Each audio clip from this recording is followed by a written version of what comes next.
Hello and welcome to the 8th lecture of your spoken English classes. This is your tutor of English, Tanya. So, the topic which we are going to cover today of English grammar is prepositions. जैसे कि हमने पिछले lecture में determiners पढ़े हैं, तो इस lecture में हम डिस्कस करने वाले हैं prepositions.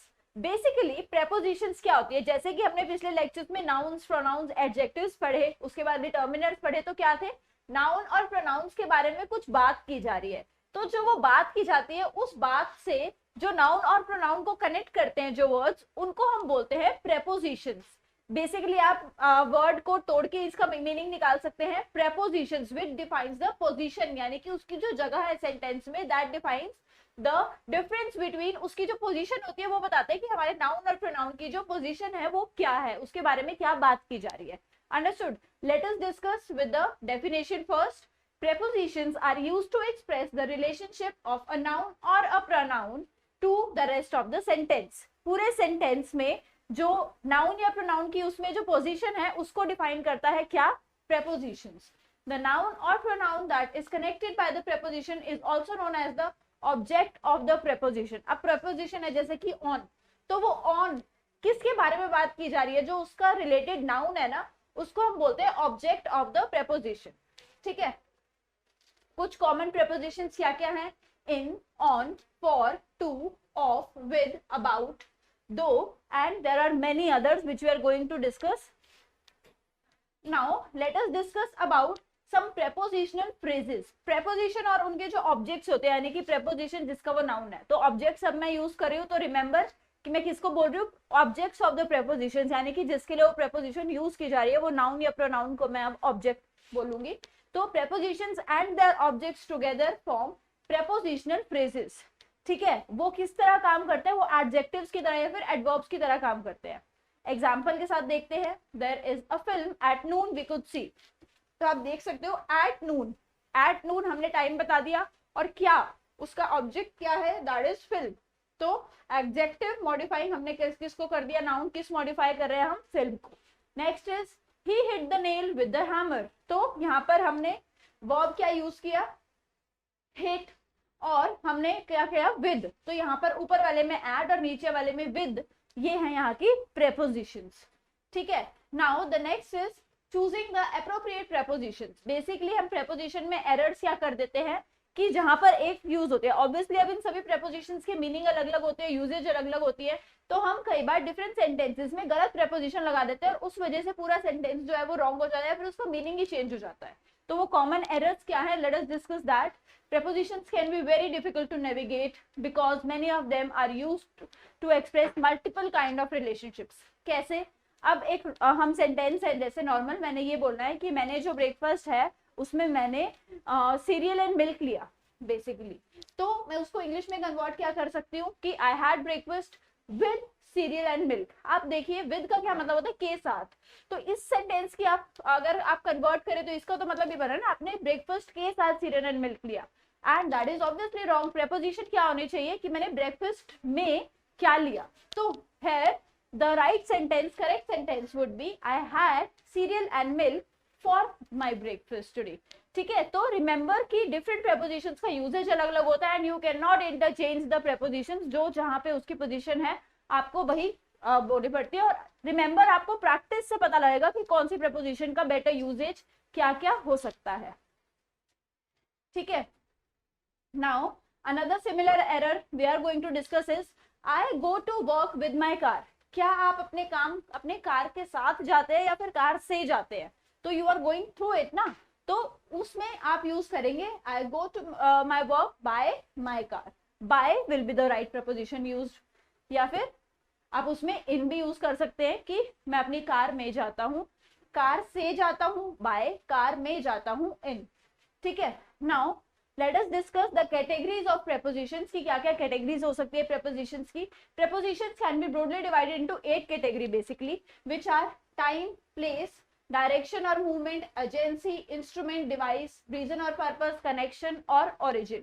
तो हम एक एक करके इन सबकी categories पढ़ेंगे इसी टेबल के through, and then different examples भी देख लेंगे साथ में. So the number 1 category is according to the time. तो time के according क्या क्या prepositions हो सकती हैं? That could be at, in, on, for, during, since, by, until, before, after, to, past.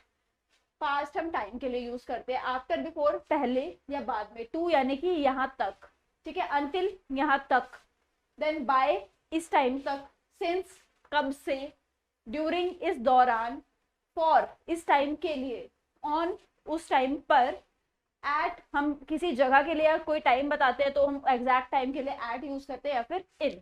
Example क्या क्या हो सकते हैं? there is a film at noon we could see. At noon. So हमने एक टाइम ड्यूरेशन का क्या बता दिया? at the evening, at the noon. ठीक है. Now the next one is we are meeting him in an hour. हमने कल पढ़ा था, हमने कल कि हम r के साथ, क्योंकि उसकी जो प्रोनाउंसिएशन है उसमें h जो है वो साइलेंट है, hence we are using and with it. और अब हम टाइम बता रहे हैं तो उसके लिए आगे हम क्या preposition यूज करेंगे? in an hour. So we are meeting him in an hour. The next category of preposition we are going to study is about the place. Place के लिए हम क्या क्या यूज कर सकते हैं? That could be at, in, on, by, near, close to, next, to, beside, between, behind, in front of, above, over, below, under. ठीक है. और फिर डिफरेंट कैटेगरीज क्या क्या हो सकती है? My cat on the roof was hissing at her, या फिर trying looking behind the shed. तो यहाँ पर हम क्या बता रहे हैं? ऑन द रूफ या फिर बिहाइंड द शेड. तो हम किसी स्पेस को, कोई ऐसी प्लेस है उसको स्पेसिफाई कर रहे हैं कि उस प्लेस में डायरेक्शन प्रोवाइड कर रहे हैं, ऊपर पीछे नीचे कुछ भी डायरेक्शन होगी, तो हम इन प्रेपोजिशंस के जरिए उसको डिफाइन कर सकते हैं. On the roof, behind the shed, इस तरीके से. Now the next one is about the direction और द मूवमेंट, कि किस तरफ जा रही है या फिर उसकी मूवमेंट की डायरेक्शन क्या है, उसको डिफाइन करने के लिए जो हम प्रेपोजिशंस का यूज करते हैं. That could be to, from, over, under, along, around, across, through, into, out, towards, away from, onto, off, up, down. Examples देखते हैं एक बार. Examples could be the house down the road is being sold.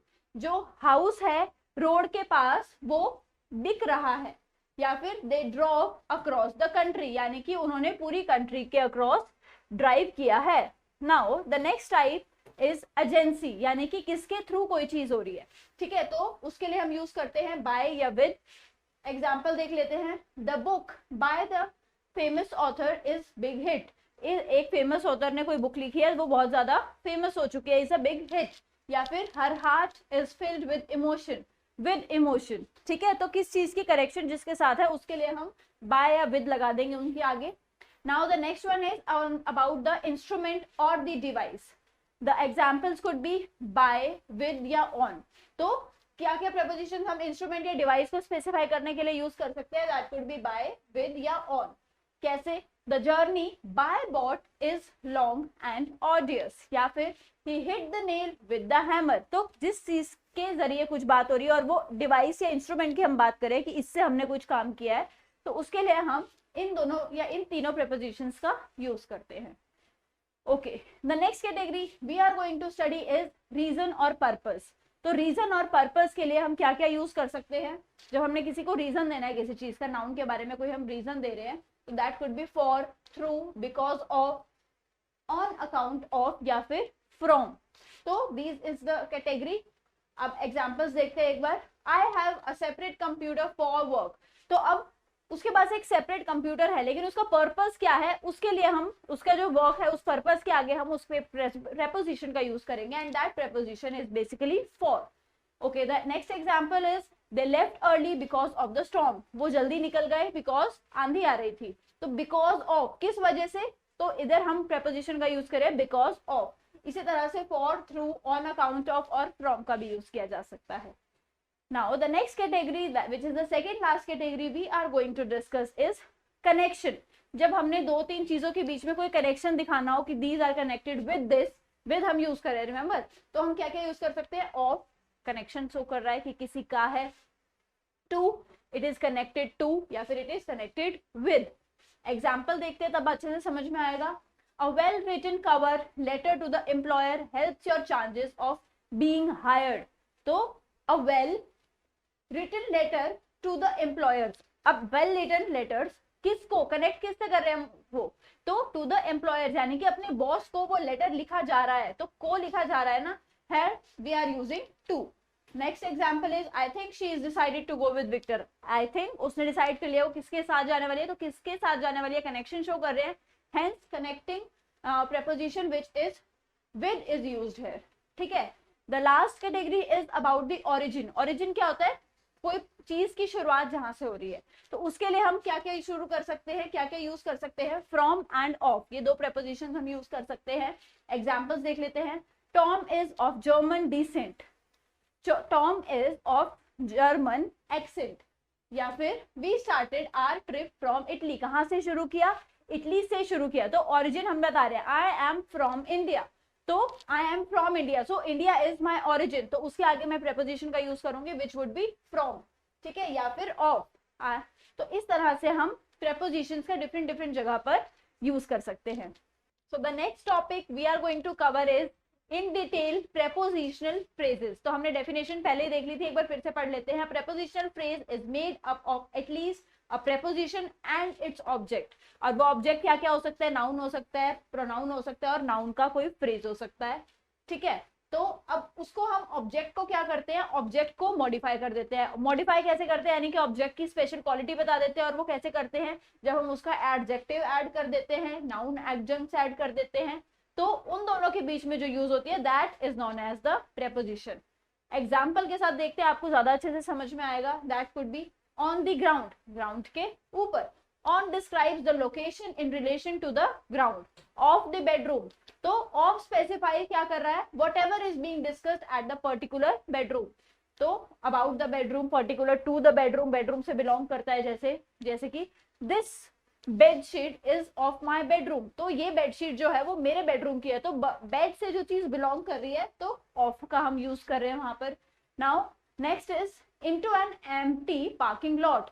Into an empty parking lot यानी कि खाली parking जगह के बीच में, तो यहाँ पर इनटू डिस्क्राइब्स कि इनटू द पार्किंग, तो यहाँ पर हम वो डिस्क्राइब कर रहे हैं। Next is because of the nasty weather. Because क्या हो रहा है, वो रीजन बता रहा है कि कोई चीज क्यों हुई, hence it is used as a preposition। Now prepositional phrases can also behave in two ways in a sentence, first as an adjective और second as an adverb। यानी कि नाउन को स्पेसिफाई करने के लिए भी, और कई बार हमने वर्ब को भी स्पेसिफाई करना होता है। आने वाले लेक्चर्स में हम वर्ब्स को भी डिटेल में पढ़ेंगे, तब हम अच्छे से पढ़ेंगे।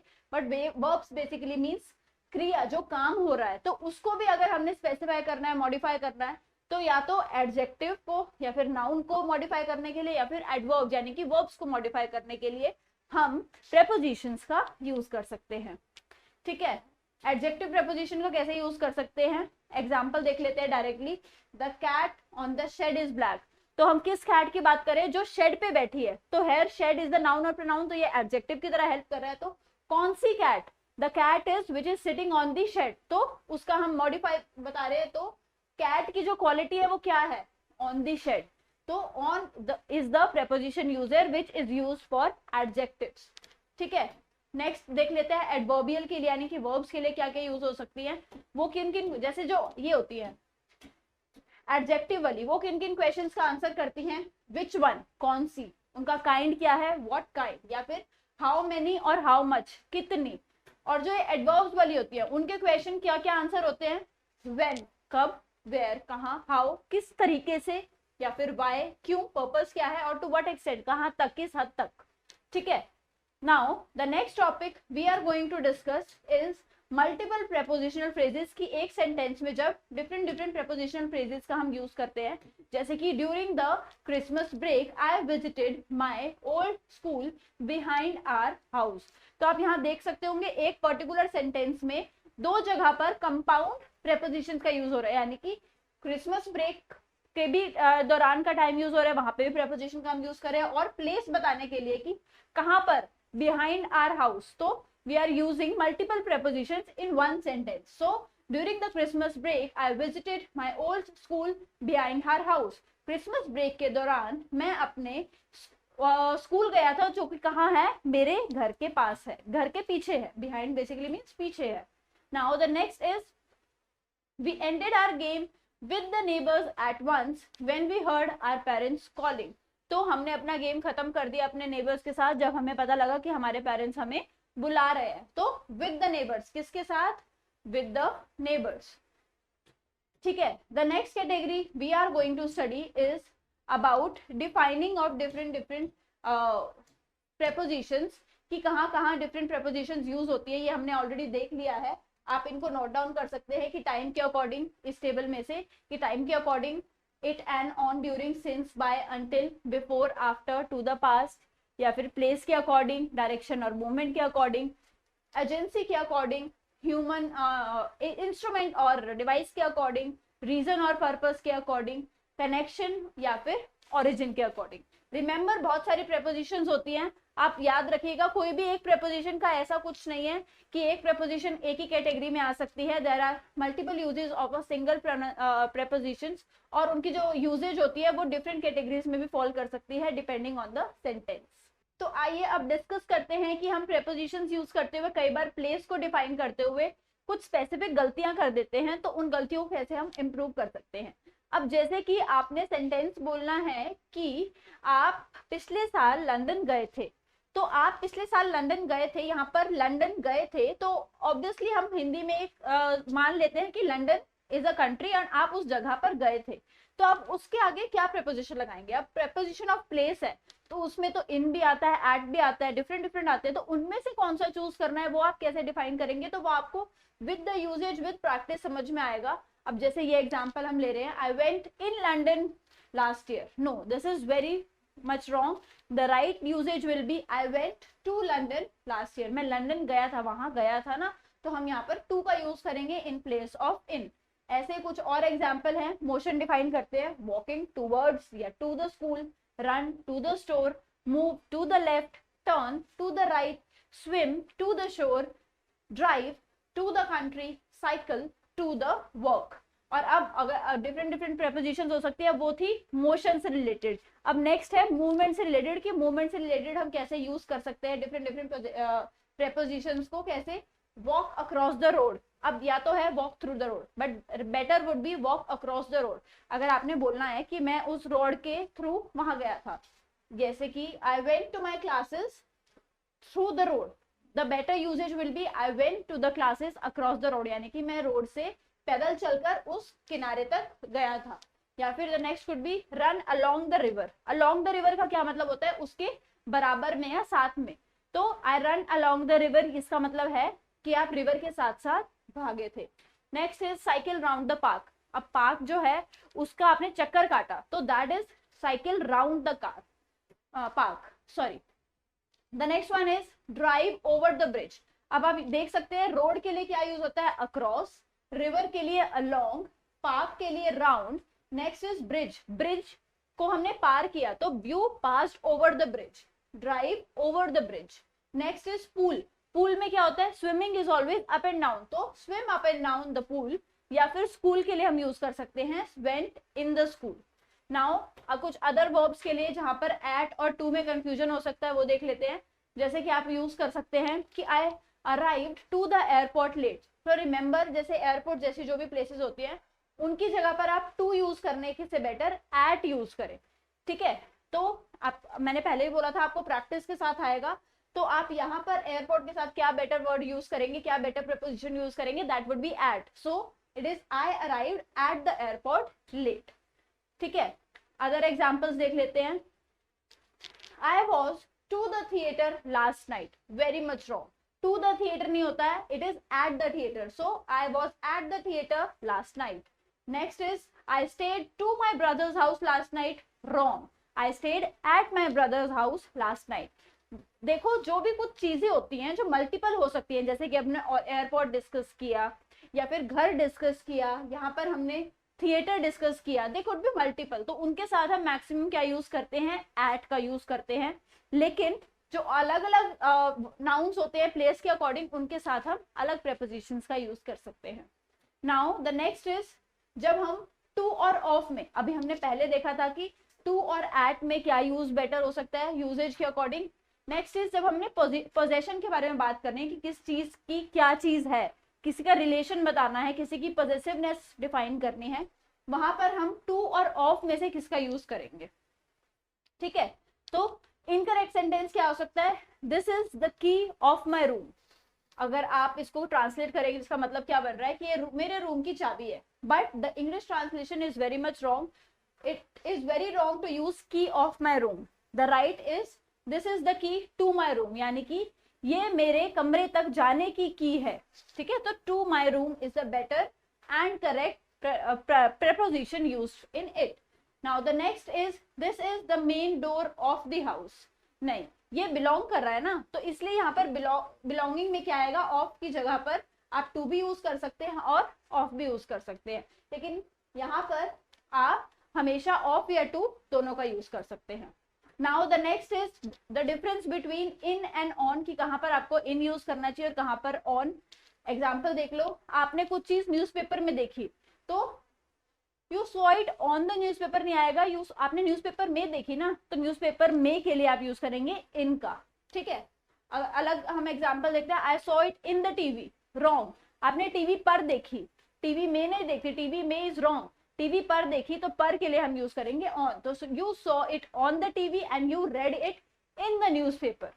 ठीक है, now the next preposition we are going to compare is about in and off. कैसे? the Nile एक रिवर का नाम है, तो the Nile is the longest river of the world. नहीं, the Nile is the longest river in the world. पूरे world में वो longest river है, तो में है, वर्ल्ड की नहीं है, वर्ल्ड में है. तो longest हम क्या कंपेयर कर रहे हैं यहाँ पर, वर्ड की, तो यहाँ पर क्या आएगा, in the world आएगा. Example next, he is a citizen in Greece. wrong. He is citizen of Greece, क्योंकि ग्रीस से बिलोंग कर रहा है ना, तो यहाँ पर हम ऑफ का यूज करेंगे. Next example, the grey wolf या फिर the grey wolf in North America is beautiful creature. In North America नहीं आएगा, ऑफ नॉर्थ अमेरिका आएगा, क्योंकि जो वो ग्रे वॉल्फ है वो बिलोंग ही सीधा नॉर्थ अमेरिका से करता है. Hence the right usages of the preposition will be the grey wolf of North America is a beautiful creature. Next is in और एट में हम कहाँ यूज करना है, तो एक रॉन्ग सेंटेंस है कि my mother is good in English. Wrong. English एक लैंग्वेज है एंड उसमें गलत नहीं हुआ जा सकता, तो the right word use will be at. My brother is good at English, या फिर my sister does well in school. School में अच्छा करिए तो वहां पर इन आएगा और यहाँ पर एट नहीं आएगा. किसी जगह पर आपने पहुंचना है, ठीक है, तो पहुंचने के लिए आप यूज करते एट, बट यहाँ पर पहुंचना नहीं है, वो नॉर्मल कंपेयर कर रहा है कि my sister does well at school, वो स्कूल में बेटर कर रही है, तो my sister does well in school. ठीक है, now let us discuss about the usages of over, on and eight.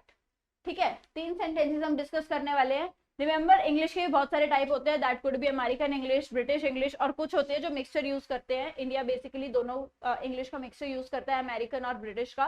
So there are different preposition in all those. I will do my homework on the weekend, I will do my homework over the weekend and I will do my homework at the weekend. ये तीनों सही है, आप अपनी मर्जी के according, आप अपनी यूजेज के अकॉर्डिंग इसे आराम से यूज कर सकते हैं. The prepositions which we use for different verbs, तो उसके लिए सबसे पहला एग्जांपल है शाउट का, किसी पर चिल्लाना, पर चिल्लाना, तो हम टू यूज करेंगे या फिर एट यूज करेंगे. तो देखते हैं कैसे यूज हो सकता है. When you shout to someone you raise your voice to ensure that he or she can hear you. तो शाउट टू समवन यानी कि आपने उसको चिल्ला के बोला ताकि वो सुन सके. तो there is a difference between चिल्लाना एंड नॉर्मल तेज बोलकर किसी को बोलना. तो तेज बोलकर आप किसी को अपनी बात सुना रहे होते हो, तो that is shout to. On the other hand, if you are shouting at someone और angry हो आप उससे, गुस्सा हो, तो आप यूज करोगे shout at. Remember, shout to basically means तेज बोलना ताकि सामने वाला आपकी बात सुन सके, and shout at basically means किसी पर गुस्से से चिल्लाना, उसके लिए हम यूज करेंगे shout at का. ठीक है, I shouted to Mary but she was far away to hear me. तो यहाँ पर वो तेज बोला. और यहाँ पर नेक्स्ट में है he just kept shouting at me even though I had apologized. वो मुझ पर गुस्सा करता गया जबकि मैंने माफी भी मांग ली थी. ठीक है, now the next verb we are going to discuss is throw to या फिर throw at. तो throw to और throw at में क्या क्या डिफरेंसेस है.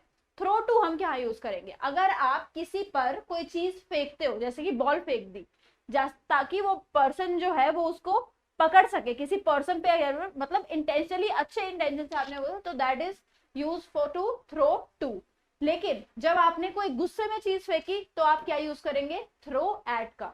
एग्जाम्पल देख लीजिए, एग्जाम्पल है she threw the ball to the dog, यानी कि उसने अपने पेट पर, डॉग पर बॉल फेंकी। तो she threw the ball to the dog, he caught it and ran away with it. Now अगर वो गुस्सा है उस पे तो she was so angry with her husband that she threw her wedding ring at him, तो उसने गुस्से में वो रिंग फेंकी, hence throw at is used here. Now the next is point to या फिर point at, यानी कि किसी पर इशारा करना या फिर किसी को पिन पॉइंट करना। तो अगर आप किसी की तरफ इशारा करके बता रहे हैं कि ये भी चीज है तो वहां पर यूज होगा पॉइंट टू। और अगर आप गुस्से में कुछ बोल रहे हैं कि बेसिकली उसका अटेंशन खींचने के लिए कुछ बोल रहे हैं, ड्रॉ अटेंशन एट, वहां पर यूज होगा पॉइंट एट। एग्जाम्पल देख लीजिए, she pointed to the sky, तो वो इंडिकेट कर रही है उसकी लोकेशन की वहां पर वो चीज है, तो she pointed to the sky, towards the sky, to the sky. ठीक है, अब नेक्स्ट चीज में क्या है, अगर हम ड्रॉ अटेंशन ड्रॉ करें, जैसे कि you are the one who stole my bag, she shouted pointed at the thief, यानी कि वो किसी के बारे में स्पेसिफाई कर रही है, तो यहाँ पर क्या यूज होगा, यहाँ पर यूज होगा point eight.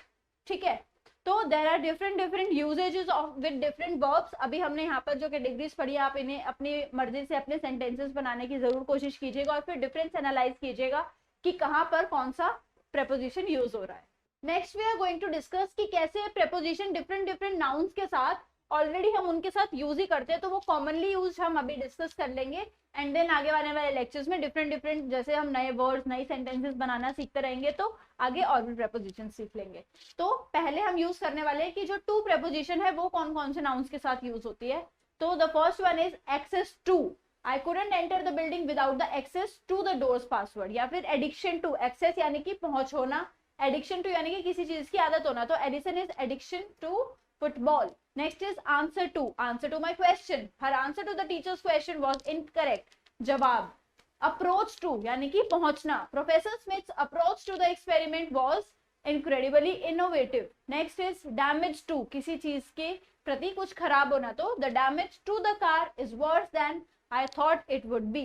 Next is dedication to कैसे यूज हो सकता है, Ned has intense dedication to his school work. उसकी जो डेडिकेशन है यानी कि काम करने की जो ताकत है वो बहुत ज्यादा है। डिवोशन टू यानी कि भगवान के प्रति अर्पित होना, तो वहां पे भी हम टू का यूज करते हैं। तो everyone admired the doctor's devotion to her patients. Remember ये जो मैं आपको नाउन्स डिस्कस कर रही हूँ तो कॉमनली इनके साथ टू का ही यूज होता है। तो आगे आने वाले टाइम में हम और भी प्रेपोजिशंस पढ़ेंगे और फिर उनका नाउन देखेंगे कि वो किस नाउन के साथ यूज हो सकती है।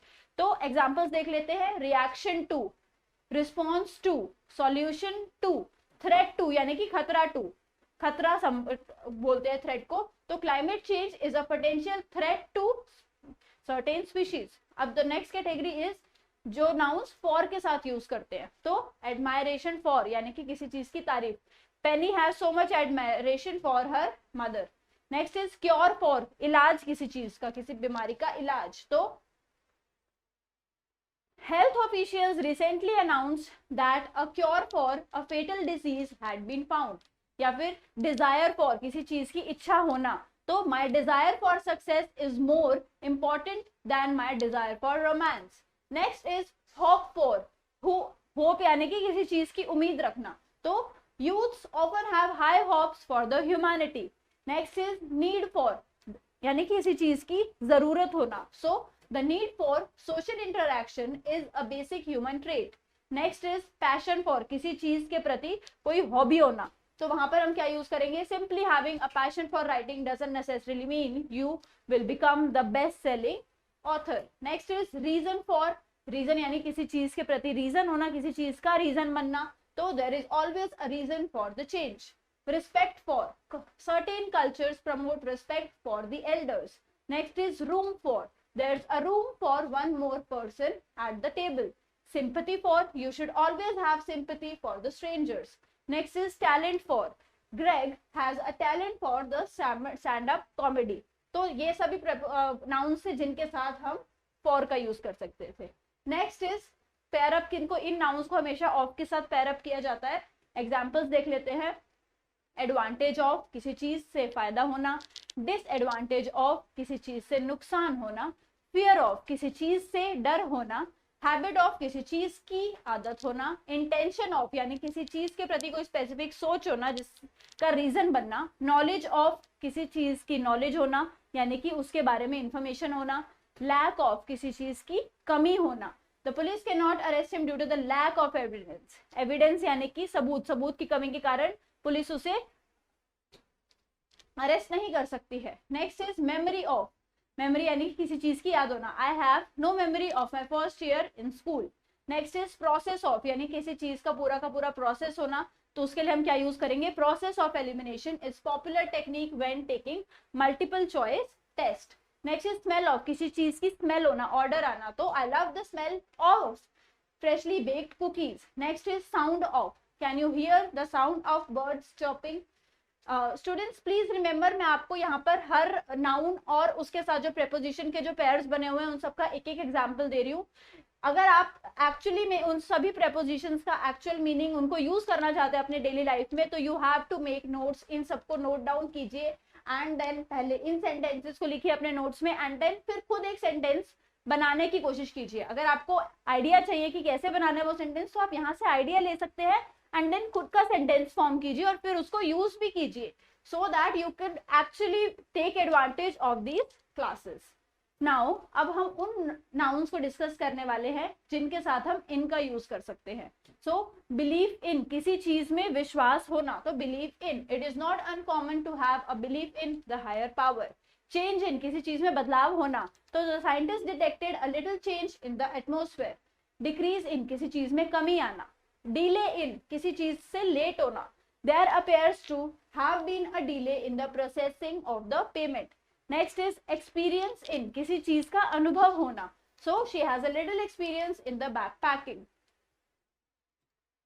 Next is increase in, I am hoping for an increase in the environmentally friendly products. Interest in, किसी चीज में हॉबी होना, तो उसके साथ हम यूज करेंगे even as a child the girl had an interest in archaeology, तो वो बच्ची थी फिर भी उसको इंटरेस्ट था आर्कियोलॉजी में। नेक्स्ट इज प्लेजर इन, किसी चीज में मजा आना, शौक होना किसी चीज का, he took pleasure in playing piano. Reduction in, again किसी चीज में कमी आना, तो Meredith is was forced to take reduction in her pay. Rise इन, किसी चीज का बढ़ना, कोई सेल बढ़ गई हो तो rise in the sales of lottery. Now the next pair we are going to study is जिन जिन नाउन्स के साथ हम ऑन का यूज कर सकते हैं। They are with examples, advice on, किसी चीज पर सलाह लेना, attack on, किसी चीज पर अटैक होना, ठीक है, ban on, किसी चीज पर प्रतिबंध लगना।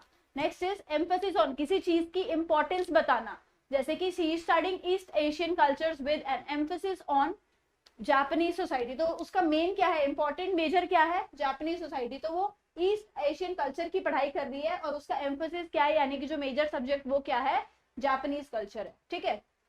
Next is focus on, his focus on, focus यानी ध्यान होना, his focus on success has hindered his social life. Hindered क्या है, हिंडर्ड यानी कि रोक आ गई है, तो हिज फोकस ऑन सक्सेस, वो सक्सेस के ऊपर इतना ज्यादा फोकस्ड है कि इट हैज हिंडर्ड हिज, उसने उसकी सोशल लाइफ पे जो वो लोगों से मिलता जुलता था उस पर रोक लगा दिया काफी ज्यादा, ठीक है। नेक्स्ट इज रिपोर्ट ऑन, किसी चीज के ऊपर रिपोर्ट लाना, कोई स्टैटिस्टिकल रिपोर्ट होती है, तो the report on fast food made people more aware of the number of calories they consume.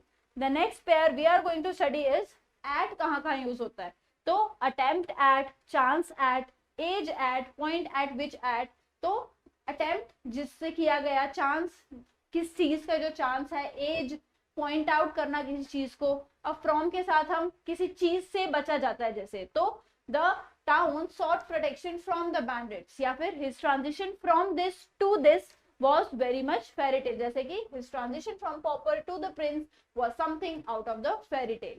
The next pair we are going to discuss is noun with, हम noun के साथ जब with use करते हैं तो किसी चीज के साथ कोई चीज हो रही होती है, जैसे कि what's the matter with you, तुम्हारे साथ प्रॉब्लम क्या है, या फिर I noticed a small problem with the story you submitted, मुझे थोड़ी सी प्रॉब्लम लगी जो तुमने स्टोरी सबमिट की, या फिर her close relationship with her sister is inevitable, या फिर if you are having a trouble with the assignments consult your teacher, अगर तुम्हें अपनी असाइनमेंट्स के साथ कोई प्रॉब्लम हो रही है तो अपनी टीचर से कंसल्ट कर सकते हो तुम, हेंस विद का यूज हम कब करते हैं? विद का यूज हम तब करते हैं जब हम किसी चीज के बीच में कोई रिलेशन, पॉइंट ऑफ रिलेशनशिप बना रहे होते हैं, तब हम विद का यूज करते हैं.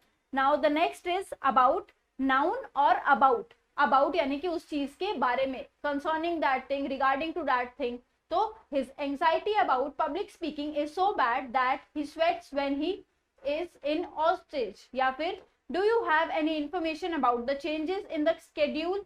या फिर अबाउट समझ रहे हो, किसी चीज के बारे में. Next is she wants to hear the story about her favourite super hero again. यानी कि उसको स्टोरी अबाउट, स्टोरी के बारे में, इंफॉर्मेशन अबाउट, इंफॉर्मेशन के बारे में, एंजाइटी अबाउट यानी कि एंजाइटी का बेसिक रीजन क्या है, रिगार्ड क्या कर रही है वो. Now the next pair we are going to study कि बिटवीन किन किन नाउन्स के साथ हम कॉमनली यूज करते हैं. बिटवीन का बेसिक मीनिंग क्या होता है? किन दो चीजों के बीच में. So a noun that takes the preposition between forms a comparison between the two things. कैसे? For her thesis, Stacy submitted a comparison between classical music and contemporary rock. तो उसने उन दोनों के बीच में एक फ्यूजन कर दिया. तो उन दोनों के बीच में एक फ्यूजन कर दिया, तो that specifies between. ठीक है. Now the next is The connection between good and evil is fascinating. जो connection है good और evil के बीच में वो काफी ज्यादा interesting है. The next is there a difference between green onions and scallions? क्या कोई difference है green onions और scallions में? Now the next is nouns जो हम multiple prepositions के साथ use कर सकते हैं. ठीक है, कुछ nouns होते हैं जो दोनों prepositions के साथ अपने अपने sentence formation के basis पे चल जाते हैं. उनके कुछ examples देख लेते हैं. ठीक है, जैसे कि my opinion of her is same as yours. मेरा जो ओपिनियन है उनका या उनके बारे में वो सेम है. Next is AB is an expert in changing tyres. AB जो है वो एक्सपर्ट है किसी चीज में, तो एक्सपर्ट इन या फिर एक्सपर्ट एट, दोनों चीजें सही है. एक्सपर्ट इन, एक्सपर्ट एट, या फिर opinion of, opinion about. Next is I appreciate his new found love for animals या फिर लव ऑफ एनिमल्स, दोनों सही है. कुछ ऐसे भी केसेस होते हैं जो कि, अब ये तो हमने देखे थे कि आप इन दोनों में से कोई भी यूज कर दोगे तो सेंटेंस का जो मीनिंग रहेगा वो सेम रहेगा. ठीक है. अब कुछ ऐसे हैं जो अगर हम प्रेपोजिशन उनकी चेंज कर देंगे तो उनका मीनिंग भी चेंज हो जाएगा. कैसे? इम्पैक्ट ऑफ और इम्पैक्ट ऑन टोटली चेंज हो जाएगा. कैसे? No one can deny the positive impact of France. Positive impact of यानी कि उसका पॉजिटिव इम्पैक्ट क्या है फ्रांस का. और अगर हम इम्पैक्ट की जगह ऑफ की जगह ऑन लगा दे यानी कि इम्पैक्ट उस पर क्या पड़ रहा है, तो देयर इज डिफरेंट. पूरी जो पार्टी है वही चेंज होगी है कि no one can deny the positive impact of France यानी कि फ्रांस का जो है वो पॉजिटिव इन्फ्लुएंस है. नाउ द नेक्स्ट इज अगर हम इम्पैक्ट को ऑन के साथ यूज करें, so no one can deny the positive impact on France यानी कि फ्रांस पर पॉजिटिव इन्फ्लुएंस हुआ है. तो यहाँ पर हम क्या यूज करेंगे? इम्पैक्ट ऑन फ्रांस का यूज करेंगे. नेक्स्ट और लास्ट एग्जांपल देख लेते हैं. Her transition from vegetarian to vegan wasn't difficult. उसका जो ट्रांजिशन था वेजिटेरियन से वीगन तक का जो सफर था वो ज्यादा मुश्किल नहीं था. तो her transition from vegetarian to vegan. From to यानी कि फ्रॉम और टू, फ्रॉम हम शुरू करते हैं जिस चीज से शुरू कर रहे होते हैं और टू यानी कि जिस चीज तक खत्म कर रहे होते हैं. ठीक है, और यही हम इन दोनों को इंटरचेंज कर दे तो her transition to vegetarian from vegan. इसका मतलब है कि वो पहले वेजिटेरियन थी फिर वीगन बन गई. और नेक्स्ट क्या मीनिंग हो रहा है कि पहले वो वेजिटेरियन थी और फिर वीगन बन गई. So there is a difference. अगर आप प्रेपोजिशंस को रिप्लेस कर देंगे इन सब केसेस में तो जो सेंटेंस का जो मीनिंग है, इम्पैक्ट है, वो एकदम चेंज हो जाएगा. आई होप ये वीडियो आपको हेल्पफुल लगा होगा और आपके प्रेपोजिशंस का जो टॉपिक है वो क्लियर हो गया होगा. आप खुद इन सेंटेंसेस को डिफरेंट जगह पर यूज करने की कोशिश कीजिए एंड आई एम श्योर आपका प्रेपोजिशंस का टॉपिक बहुत ज्यादा स्ट्रॉन्ग हो जाएगा. Thank you and happy learning.